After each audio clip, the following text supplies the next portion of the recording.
Welcome back, YouTubers, to a live Smackdown review, the Great American Bash Edition. With us, the British Fist. The Great British Bash here on the British Fist channel. I am Mr. Parkin. This guy sitting next to me is none other than NJ. What's up? Subscribe above, like this video, and comment any thoughts you have on this show in that comment section below. Make sure you contact us in the link in the description box below. Yeah, so the day before the 4th of July, which is America's Day of Independence, we had the Great American Bash live Smackdown. Just want to get your quick thoughts on the little segments they did and the whole Great American Bash theme. Did you think it helped the show this week, the little cutscenes and stuff? Well, I'm definitely going to say this. Happy Independence Day, US, because this is a special time for SmackDown to do this on honour of that day.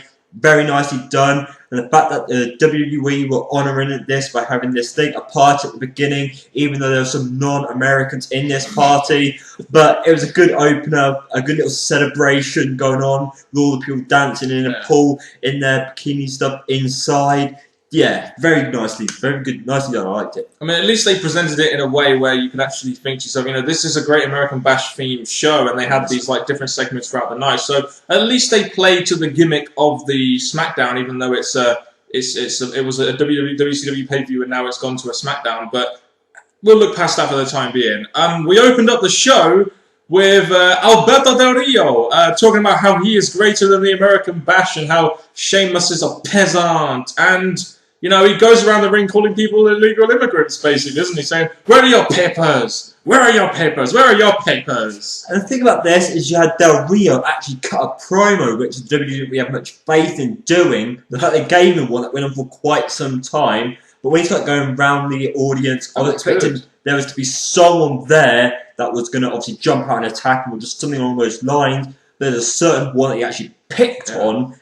And I felt that this was quite different. I know because it's all about papers, but it's still got him heel heat because it's interacting with the crowd in a negative way. Yeah, I mean, the initial promo was kind of same old stuff with Del Rio. I could kind of predict what he was going to say. But when he went around the rings talking about, have you got your papers? Have you got your papers? You're an illegal immigrant. I'm illegal. You know, it was a good way to draw some heel heat using a legit political issue. And you had Sheamus coming out of us to protect the illegal immigrants, as I guess he's a white Irish guy.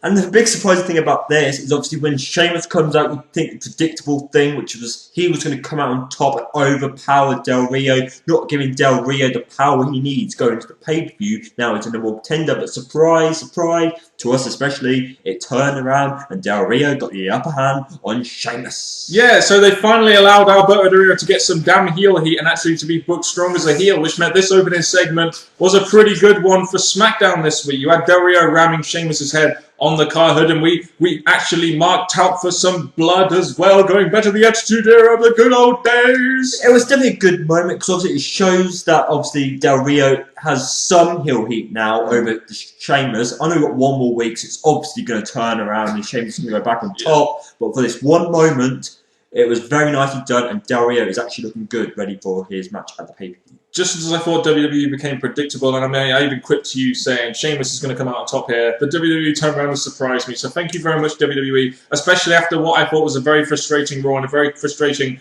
couple of months of your product. At least you've done something a little bit different, which is what we've been calling out for some time now. Great Khali and Layla versus Antonio Cesaro and Aksana. What can we really say about this? The quick thing I want to say about this is Cesaro, oh my gosh, he's definitely going to the top. Look at his booking. Oh my god, I love this. Bringing him in, he's doing wonders. But the thing is, obviously it was all going to come down to Layla, because obviously Layla's going to probably have a pay-per-view match or just something, as she is the Divas champion at this moment in time. Yeah, Layla gets the victory in 2 minutes in what seemed like kind of a pointless match. I just want to touch quickly here on Antonio Cesaro. From what I saw of Antonio Cesaro in FCW, I saw a burgeoning star for WWE in FCW. I saw a guy that had a unique look, a unique in-ring moveset, you know, a unique character, good mic skills, very good in the ring, could work a good match. But now I see the way WWE is spotlighting the guy, I think to myself, God damn, you know, what are they doing with Antonio Cesaro at the moment? And they might as well just send him back to NXT, really, the way they're booking him right now. And it's a real shame because I think Cesaro is a very good talent from the independent circuit, and he could be a good guy for the WWE. Sadly, when they bring in new talent, you do expect good things from them. But with this certain one, maybe they brought him in at the wrong time because obviously they haven't brought him in for a reason. They just brought him for a fresh new name. And it's just sad, but the right people won this match, in my opinion. I think a good hashtag here would be "Creative has nothing for you." There we go. In our next match, we had a Money in the Bank qualifying match. I said King of the Ring. I wish King of the Ring was still around nowadays, but we get Money in the Bank instead. We had Cody Rhodes getting his wish against Christian. You know, although this is a match that we've seen at the pay-per-view, we've only seen it at pay-per-view, so this wasn't kind of like same old shit. This actually did feel good. And the big point for this match was Theodore Long said something you have not beat yet, and that was none other than the Intercontinental Champion Christian. Indeed, and what I liked about this match in particular was not that it went 9 minutes, which is a good length. Is you had Christian, who is a very good in-ring psychologist, playing to his shoulder injury, and he sold it very well. And Rhodes counters the kill switch into a crossroads, which I think shows you the chemistry these two really have in the ring, the way they got that finish. And Cody Rhodes gets the victory, and in my opinion only, is the favourite to win Money in the Bank right now. Based off booking, progressive build, he has to be the most legitimate guy to win Money in the Bank this year for SmackDown, I'm just saying. Well, the way they got him to win this, it was predictable. You knew it was going to come because Cody Rhodes is definitely a guy that's obviously built his way up to this, but at the same time, in that last SmackDown tag match, I would have just had the heels win, but whatever. Cody Rhodes is now in the match. And you said, like, you're the only one who thinks Cody Rhodes is the favourite to win. I'll say Tyson Kidd, not really. Yes, Cody Rhodes all the way. They've got one more place coming up later, but Cody Rhodes, tick. Yeah, and a good point there. And I just want to say this also to you, WWE. Fuck you for burying the heart. I'm just going to say that right now. Put your thoughts in the comment section below on that if you want to, WWE fans and Hart family fans. Dolph Ziggler versus Alex Riley was our Money in the Bank qualifying match next. It was nice to see Alex Riley on TV. Nice to see him get a good reaction, as he should. He is a burgeoning star for the company. And it's also nice to see that he was trending on Twitter for about 45 minutes to an hour. It shows that people actually give a shit about the guy. Does that mean WWE should maybe, I don't know, give him a push or a feud? For a while now, Alex Riley has been a guy that the WWE should know gets a positive reaction from the crowd. Many people are talking about him, wanting to see him. Just because maybe The Miz put him down, that should not be a reason to cross him off a future push in your business. And also the fact that he got 2, possibly 3 almost pinfalls over Ziggler, I really thought that was actually showing strongness and strength from a character like Alex Riley. I mean, you look at this match, and I mean, Ziggler is a bit of a politicker backstage himself, as we all know, but Ziggler actually made Alex Riley look pretty good in this match, didn't he? It went about 2.5 minutes, and you kind of expected Dolph Ziggler to get the victory here, but he actually made A-Riley look pretty good in this, and that is what Ziggler is good at. Although he may not have the main event look and the main event feel about him right now, he's very good at being that kind of guy that can make any talent look good, because he bumps like hell for guys, doesn't he? And that's the thing, because obviously he did make Alex Riley look good, even though it's looking good for one show, because after this it's going to go back to no Alex Riley. Superstars. But with this, I know Ziggler is the one who the WWE want to somehow build up over the next couple of months, but I wouldn't mind seeing if Riley somehow got a victory and got into it. Yes, it's been on TV, but at least it'd be some kind of direction for him. I'll just say this, the crappy way that WWE have booked Dolph Ziggler, I wouldn't be surprised if they put Money in the Bank on him. Do you remember Daniel Bryan last year, how shit they booked him going into it? Kind of similar to the way they booked Dolph Ziggler. Would you be surprised if they put the Money in the Bank on him and really, Well, not really, because at this moment in time, there are reports still going around that it's going to be the time for Ziggler coming up. They've got ideas from blah, blah, blah. And Ziggler, as we all say, he is a good performer. It's just that his booking has not made us believe that he's the rightful person to become Money in the Bank. But he could surprise us at the pay-per-view. And we still have an 8th member to be decided in Money in the Bank. Could this be the return of a certain British wrestler, Wade Barrett, possibly, do you think? It would be the right person to bring back, even though they've only really got a week to bring him back and build him up. But he's definitely a guy that I would love to see in this match and go on and become the champion or Mr. Money in the Bank. Yeah, and at least this week they actually put some kind of star power in the Money in the Bank with Cody Rhodes and Ziggler in there now. It looks a little bit of a better mixture of guys as well. So, I mean, the SmackDown Money in the Bank definitely improved this week. In our main event segment, we had Michael Cole interviewing AJ Lee. And if you wanted proof that this feud was more about AJ Lee than the WWE Championship, may I present to you this hour main event segment? Michael Cole seemed to really want to introduce AJ, didn't he? You know, AJ could have had all this. She could have had it from me, but she decided not to have it. She decided to go for those two punks, CM Punk and Daniel Bryan, and now Michael Cole's making passes on her. AJ, look what you could have had. I had a haircut, and I even grew my beard for you to be like Daniel Bryan, and you still didn't want me. Come on, girl, what more do you want? And the thing about this segment, oh my gosh. Okay, Yeah, it sucked. you had Daniel, let's say Michael Cole first. Michael Cole was trying to drag the attention away from the guys who just, I wonder what you see in them, and then bring attention onto him. But surprise, surprise, the guy who Michael used to have a feud or some kind of rivalry with, out comes, yes! Carl saying, no. I think at the time we were thinking, no, because we just wanted this segment to end. Pretty much. Out comes Daniel Bryan, out comes CM Punk, AJ, they talk about some stuff which we weren't really that bothered about. AJ kisses Daniel Bryan and CM Punk, and I'm just sitting there thinking, are these guys fighting over AJ, or are they fighting over the most prestigious title in WWE right now? Because it sure as hell feels like they're fighting over AJ at the moment. It seems that way. Sadly, we have Daniel Bryan who says that I care about you, Punk's just using you to help him get the win in this match, and Punk, just like Bryan said in the past, say AJ needs help. And the thing about this, I'm just glad it was not the main event like it was on Raw. We saw how bad that went, but they still made this whole our main event segment on SmackDown similar to Raw. And I'm just like, you should have just left it for Raw, not continued it for this hour main event on SmackDown. Let's just move on. That sucks. But one more thing. Oh, okay. When they kissed each other, by next week, both Daniel Bryan and CM Punk will be having roses growing up their mouths. Oh, probably, yeah, you never know. I think this next segment we can call a good feel-good segment. Santino, Sergeant Slaughter, and